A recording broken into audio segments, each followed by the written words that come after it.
तो finally 6 months to CAT 2025, to be precise exactly 6 months के करीब अब बचे हैं, because it's 31st of May। अब मे भी चला गया है, आधा साल तो ऑलरेडी जा चुका है। So will be in June tomorrow. कल से हम जून में आ जाएंगे। तो जून, जुलाई, अगस्त, सितंबर, अक्टूबर, नवंबर, ये 6 महीने बचे हैं। There were students who were asking, क्या सर हम 6 months में कैट क्रैक कर सकते हैं? Definitely yes. 6 months, 180 days कम नहीं होता। You can definitely crack it, provided आप थोड़ा स्ट्रैटेजी से, तमीज से, रेगुलरली, कंसिस्टेंटली अगर पढ़ाई करो। लेट्स ट्राई टू अंडरस्टैंड हम क्या क्या इसके लिए प्रिपरेशन प्लान या स्ट्रैटेजी बना सकते हैं, ताकि 6 months में आप कैट को with a very good percentile 98 99 plus से क्रैक कर सके। ठीक है। फर्स्टली हमारे खुद नए बैचेस स्टार्ट हो रहे हैं जून से। So you can enrol for CAT 2025 if you are interested. Offline batch, online batch दोनों अवेलेबल है। आप कोई सा भी कर सकते हो। ऑनलाइन में रात को 9 बजे लाइव क्लासेस होती हैं। एंड एक और चीज ये है कि हम YouTube पे भी will be regularly putting in content जो कैट से रिलेटेड होगा। I want to make sure कोई ज्वाइन कर पाए या ना कर पाए, directly indirectly will try to help as many students as possible, ताकि कहीं ना कहीं उनकी इस कैट की जर्नी में हम उनकी हेल्प कर सकें, उनके ड्रीम्स को रियलाइज करने में। That is the aim. Although let's see कितना हेल्प कर पाते हैं, but my plan is to make sure कि every day we put in questions. Strategy वगैरह ये सब तो ठीक है, लेकिन एक एक्चुअल जो क्वेश्चंस है, I want to make sure वो डेली बेसिस पे, डेली, चाहे वो LR के हो, क्वांट के हो, या रीजनिंग या वर्बल के हो, डेली बेसिस पे उसके क्वेश्चन, चाहे वो प्रीवियस ईयर हो या कॉन्सेप्ट बेस्ड हो, will try to make sure कि डेली बेसिस पे वो कंटेंट अब यूट्यूब पे अवेलेबल हो। So you can subscribe to the channel और you can join the courses. Coming back to the original question, 6 महीने में कैट के लिए कैसे प्रिपेयर कर सकते हैं? सी यार, आइडियली आई थिंक इसे 3 फेजेस में डिवाइड करते हैं, मोटा मोटा ब्रॉडली, राइट। तीनों को मैं पैरेलली लेके चलता हूँ। जहां स्पेसिफिक होगा, section specific, will talk about verbal, logical, reasoning और क्वांट। पहले 2 महीने सबसे इंपॉर्टेंट है, which are going to be June and July. आपने प्रिपरेशन शुरू की है या नहीं की है, या आप करने वाले हो, बट जून एंड जुलाई ये दोनों सबसे क्रूशियल मंथ्स हैं सबके लिए। इन 2 मंथ्स में आपको चाहिए कि आप अपना सारा सिलेबस पूरा कर लो, चाहे आप शुरू कर चुके हो या आप शुरू करने वाले हो। In next 60 days you have to plan कि मेरा सिलेबस मोर और लेस खत्म हो जाए सारा, ऑलमोस्ट सारा। अगर आपको लगता है 80% 90%, दैट विल बी सफिशिएंट। क्योंकि जुलाई एंड में नोटिफिकेशन आ जाएगा कैट का, और उसके बाद फिर अगस्त वगैरह में तो फॉर्म भरने शुरू हो जाएंगे। तब हम नेक्स्ट मोड में आ जाएंगे। इसलिए मैं चाहता हूँ कि जून जुलाई पे हम पहले फोकस करें। सी वर्बल एबिलिटी में तो कुछ सिलेबस ही नहीं है।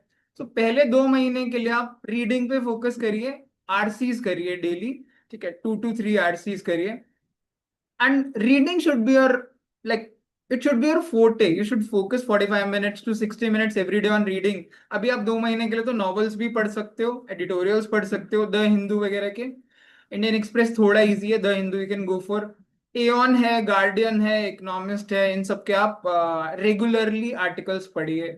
एंड 2 से 3 RCs रेगुलरली ट्राई करिए। LR में मिनिमम 2 पजल आप मान के चलिए, 2 से 3 पजल आप रोज की करिए, 2 to 3। ओकेजनली आप सुडोकू वगैरह ट्राई कर सकते हो, या अलग तरीके की एक्सरसाइजेस, हफ्ते में 3 दिन आप सुडोकू ट्राई कर सकते हो, या कुछ और इस तरीके की पजल्स ट्राई कर सकते हो, ताकि आपकी लॉजिकल थिंकिंग जो है वो ठीक रहे आपका। Because it's about thinking, it's about decision making. You have to make sure your brain works under stress, under pressure. आप वो डिसीजन ले सको, आप चीजों को सही तरीके से प्लेस कर सको। आपकी डिसीजन मेकिंग एबिलिटी ही आपको कॉर्पोरेट में आगे जाके काम आएंगी। क्वांट जो है वही सबसे ज्यादा लेंदी है, बिकॉज सिलेबस वाइज तो क्वांट का ही सिलेबस सबसे ज्यादा है। अब क्वांट का सिलेबस पूरा 2 महीने में करना थोड़ा ट्रिकी हो सकता है, बट मुझे लगता है 80% प्लस सिलेबस आप निपटा सकते हो।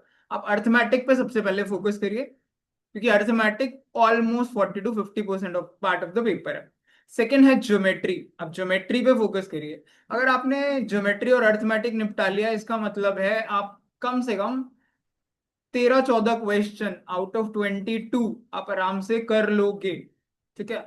उसके बाद just focus on advance algebra वगैरह में कि मैं लॉग कर लूँ, सीक्वेंस एंड सीरीज कर लूँ, वो सब आप बाद में देखिए, पहले ये दोनों मेजर टॉपिक्स निपटाइए। एंड मुझे लगता है कि 2 महीने में आप ऑलमोस्ट 80-90% सिलेबस कर सकते हो। That should be good. Parallelly make sure इन दोनों मंथ में आप थोड़े थोड़े मॉक भी दीजिए, like 2 to 3 mock on an average you should take, या दोनों के मिला के 5 से 6 मॉक आप दे सकते हो। तो 2 मंथ जो है ये क्रूशियल है।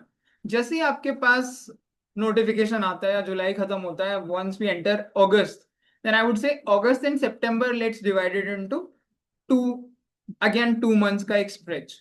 उन 2 मंथ्स में our focus should be on practising as many questions as possible. See first 2 months is for concept building, next 2 months is for practicing a lot of questions, a lot of RCs, a lot of puzzles, a lot of quant questions. यहाँ पे I would like to borrow an advice from one of our students. एक student ने advice किया था, she was in excel आ रहा है कि daily 4 RC, 4 puzzles and 40 quant के questions, that should be your target. Maybe ऐसा लग सकता है कुछ लोगों को ये हायर साइड पे है, बट 4 RC, 4 पजल और 40 क्वांट के question should be your target. अब इसमें से हो सकता है किसी किसी दिन आप 2 पजल कर पाए, आप 2 RC कर पाए, आप 20 क्वेश्चंस कर पाए, बट अगले दिन कोशिश करिए आप 4-4 और 40 क्वेश्चंस कर सके। If you are following this for next 2 months, then you should be really good by August September end. September end आ जाएगा हमारे पास, 4 महीने में आपको सिलेबस प्लस उसकी काफी हद तक मास्टरी एक्सपर्टाइज हो जाएगी। लास्ट 2 मंथ्स होंगे हमारे पास अक्टूबर एंड नवंबर। ऑब्वियसली अगस्त सितंबर में नीडलेस टू से कि हम मॉक्स भी रेगुलरली देते रहेंगे और फ्रीक्वेंसी थोड़ी बढ़ जाएगी, like 1 mock per week at least होना चाहिए। तो अगस्त सितंबर में आप 8 से 9 कम से कम आपके मॉक होंगे, तो 8-9 इधर हो जाएंगे, 5-6 उधर हो जाएंगे, तो 14-15 मॉक आप दे चुके होगे सितंबर एंड तक। Like now October November should be mock based study majorly. हालांकि पहले भी मॉक्स का एनालिसिस इंपॉर्टेंट है, बट मॉक बेस्ड स्टडी में क्या रहेगा, अब ज्यादा से ज्यादा मॉक दीजिए, उसका एनालिसिस करिए, 2 आवर का मॉक, 5-6 आवर का एनालिसिस, एंड वहां पे जो जो आपकी कमियां निकल के आ रही है अकॉर्डिंगली जाके आप कोशिश करिए कि मैं टॉपिक्स को रिवाइज करूं, एनालाइज करूं, जो जो भी आपको गैप्स लग रहे हैं उनको फिल करने की कोशिश करूं। वीक में आप 2 मॉक्स दे सकते हो स्टार्टिंग में, इफ रिक्वायर्ड बाद में आप 3 भी दे सकते हो, जब एग्जाम से 20-25 दिन बचे होंगे, एग्जाम से 20-25 दिन पहले। तो ये दोनों मंथ्स आपके मॉक पे फोकस्ड रहने चाहिए। अगर मैं गेस करूं तो 15 मॉक के करीब, 15 मॉक्स एटलीस्ट आप इन दोनों मंथ्स में अक्टूबर नवंबर में दे सकते हो। So to brush like to reiterate the fact, पहले 2 मंथ जून जुलाई सिलेबस पे फोकस करिए, अगस्त सितंबर कॉन्सेप्ट्स को स्ट्रॉन्ग करने पे बहुत सारे क्वेश्चंस की प्रैक्टिस पे फोकस करिए, एंड लास्ट अक्टूबर नवंबर में मॉक्स पे फोकस करिए। Make sure you take a lot of mocks seriously and then analyze them seriously. I don't think कि अगर आप ये प्रॉपर तरीका फॉलो करते हो तो आई डोंट थिंक कि आपकी percentile because of maybe uncomprehensible reason तो पता नहीं, लेकिन normally I think it can be easily 95 to 99 percentile. I don't think there will be any comprehensible reason कि आपकी परसेंटाइल इस रेंज में ना लाए करे। ठीक है, if you need any help, आपको लगता है इस पर्टिकुलर टॉपिक में इश्यूज है, then do comment and share with us, will try to make video on that one. But all the very best, and I think let's be serious, last 6 months हैं, they can change the entire course of our life. So all the best, guys.